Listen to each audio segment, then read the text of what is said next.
from Southwest Florida's news leader. This is Wink News at noon. Well, in just 1 hour, the president will tour Lake Okeechobee. This is live video of we're waiting for Marine One and President Trump to get on that helicopter to make his way from Mar-a-Lago to the lake. The president will tour repairs to the Herbert Hoover Dike. His administration came to an agreement with Florida officials to speed up that work. Now, many in Southwest Florida hope a stronger dike means fewer releases into the Caloosahatchee. Some homeowners blame the releases for these blue-green algae blooms, and this is video from last summer when the lake and the Caloosahatchee were filled with that green slime. Wink News anchor Kirsten Delgado shows us if there's any algae in the lake right now. And people who live near the dike are waiting for the president. Wink News anchor Brittany McDonald just posted this picture from Canal Point of people holding their signs up there. We'll have complete coverage of the president's visit from Lake Okeechobee continuing throughout this afternoon. Well, there is a push to make your medicine more affordable. Senator Rick Scott just presented a new bill. Part of its aim is making sure that we aren't paying more for medicine than people in other countries. Wink News reporter Janae Muchmore is at Southwest Florida International Airport, where the senator unveiled his plan. Breaking now at noon, U.S. Marshals captured a man wanted for a murder in Fort Myers. Investigators found Jonathan Espinosa in Fort Lauderdale. Law enforcement believe he is responsible for the murder of 28-year-old Shirley Zerna. She was found dead in a Gulfstream Isles apartment in 2012. Also breaking right now, a Pinellas County Sheriff's deputy is recovering from a gunshot wound. Deputy David Stang is still in stable condition at Bayfront Health. Investigators say the suspect also shot Canine Titan. He was taken in for surgery. St. Petersburg police say Titan is recovering from the wound on his leg. Investigators say it all started when 23-year-old Elijah Johnson was pulled over. Johnson drove away from the officer when he asked for his ID. Titan found Johnson's car abandoned about a block away and followed him. That's when deputies say Johnson shot the dog and Sergeant David Stang, who was inside his cruiser. The Pinellas County Sheriff says it looks like Stang was caught by surprise. I wouldn't go as far as to say it was an ambush, but it was that type of a situation. It appears that he was caught by surprise because it didn't appear that he didn't get on the radio at all. Investigators believe Johnson then took his own life near the scene. It does not appear any deputies or officers fired their weapons. This is Johnson's latest mugshot. He was arrested last month on drug charges. He served time in the Florida State Prison System and was released in 2017. He also has 8 arrests in Pinellas County. After a Jacksonville canine was shot to death last year, lawmakers introduced a bill to increase penalties against people who hurt police dogs, fire dogs, or horses. If SB 96 passes, it would triple the prison time for the crime from 5 to 15 years. 2 people are found dead after their mobile home caught fire. The Polk County Sheriff's Office says the elderly couple didn't make it out of their home in Bartow in time. Right now, the state fire marshal is looking into what started that fire. Well, take a look at your screen. The FBI needs your help finding this bank robber. These are brand new pictures of the person investigators are calling the stopwatch bandit. The feds say he's responsible for 2 bank robberies that took place less than an hour apart yesterday. One took place at the TD Bank in Miami Lakes. Another was at the Chase Bank in Miami. The FBI says the robber walked into the bank and demanded money from an employee.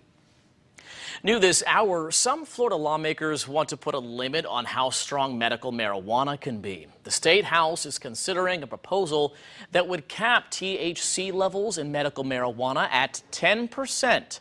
No bill has been filed yet, but Representative Ray Rodriguez from Estero says since low THC cannabis was first authorized in 2014, legislation is still up in the air. THC is that intoxicating ingredient in marijuana that produces the euphoric effects. Earlier this month, a study from King's College in London revealed smoking strong marijuana every day could increase the risk of developing psychosis by nearly 5 times. British lawmakers just rejected the government's divorce deal with the European Union, also known as Brexit, for the 3rd time. Now it is uncertain when the UK will leave the European Union. Britain has until April 12th to tell the EU what it's going to do next. It must either cancel the Brexit deal, seek a longer delay, or crash out of the bloc without a deal. For the first time in history, a pope is publishing new laws and guidelines against the sexual abuse of minors. Pope Francis personally signed those laws. Now, all Vatican personnel and diplomats overseas are required to immediately report allegations to prosecutors. Plus, a spring break trip has a deadly end for a young boy and a woman. Why first responders are calling this a tragic warning for everyone heading out on the water. And new technology that can help you find your furry friend if they ever get lost. That's coming up. And the president is preparing to leave his estate in Mar-a-Lago. This is a live look from Palm Beach County. In just about an hour, President Trump will tour the Herbert Hoover Dike. We will have complete coverage of this presidential visit starting on Wink News at 4. Well, for many pet parents, our animals flood our phone's photo albums, but a new app for your phone you can use to bring one picture and make sure you can bring your pets home if they go missing. It's called Finding Rover, and it uses facial recognition technology to identify any missing pets. To register, you just have to take a picture of your pet and submit it on the app or website. The Humane Society is often the middleman, but they say this app could help contact the owner faster. Kind of cuts out the middleman, and it allows the finder to directly access the owner's information. Registering your pet may limit the amount of lost animals they receive. The Department of Defense is looking for sites to build new barriers between the United States and Mexico. The U.S. Army Corps of Engineers says the goal is to build 46 miles of fencing near El Paso, Texas, and 11 miles at Yuma, Arizona.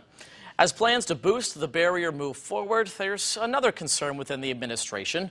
Border Patrol facilities are bursting at the seams, and so are non-governmental agencies that have opened their doors to migrants.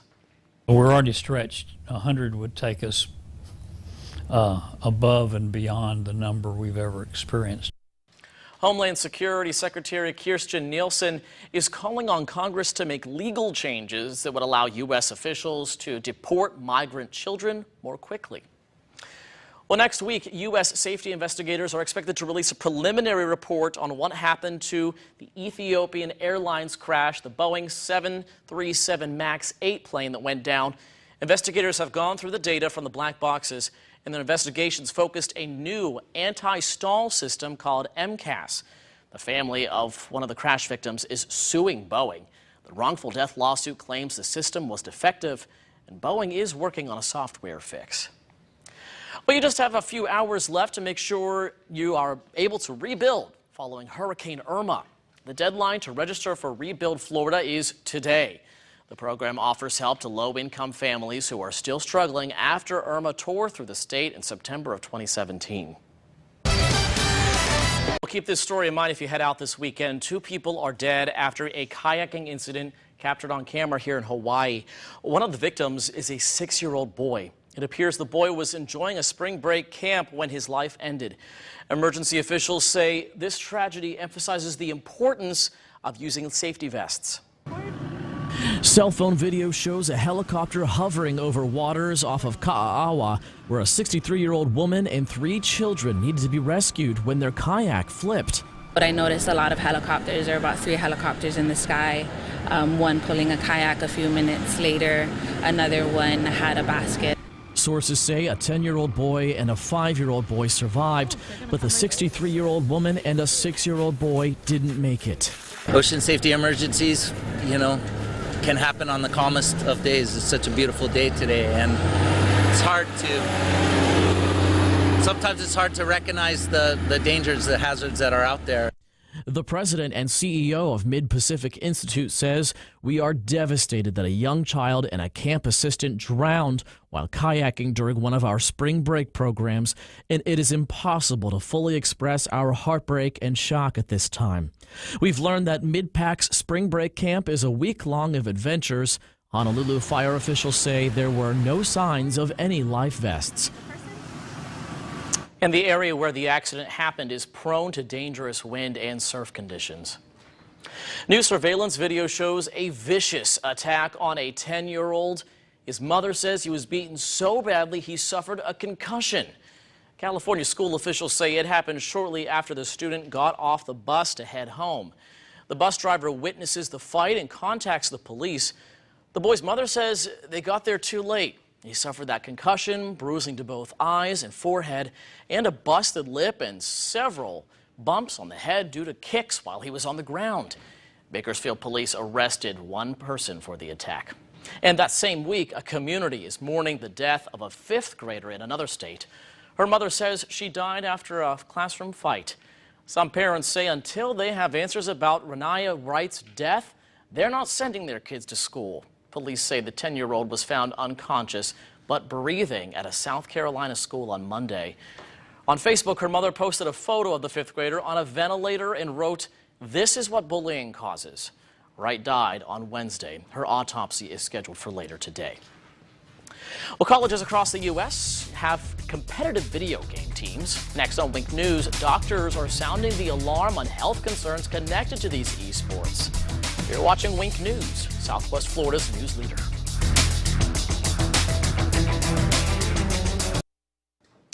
A growing number of colleges and universities are offering teams esports, but now doctors say schools have to provide prevention and treatment plans for injuries just like they do with traditional sports.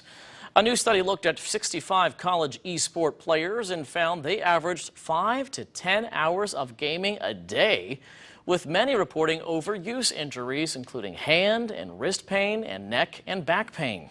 Poor posture can produce exponential forces on your neck, back, shoulder. Eye fatigue is the most commonly reported complaint from these pixelated images that you see when you're playing on a computer. They're making 500 action moves per minute, so there's a lot of high-speed thinking, and I think that fatigues the eyes even further. Doctors say even if you don't game competitively, you can still suffer esports injuries like overuse injuries, eye strain, and eye fatigue. And we want to take you once more live to Mar-a-Lago on the east coast of Florida, where President Trump is preparing to leave. This is a live look at the estate in Palm Beach County. It looks like the helicopter is actually taking off right there. The president should be on his way to tour the Herbert Hoover Dike this afternoon, and we'll have full coverage tonight starting at 4 o'clock. And Brittany, I gotta wonder, with the weather clicker you work, do you ever get some overuse injuries like those gamers? You know, I don't think so because we don't use it as often, but you know, hey, it could happen. If Yeah. I have arthritis later in life, I'm gonna let you know. Okay, keep us posted on that. Well, The Young and the Restless is up next on Wink News, and we're back tonight live at 4 o'clock. We hope you will join us then.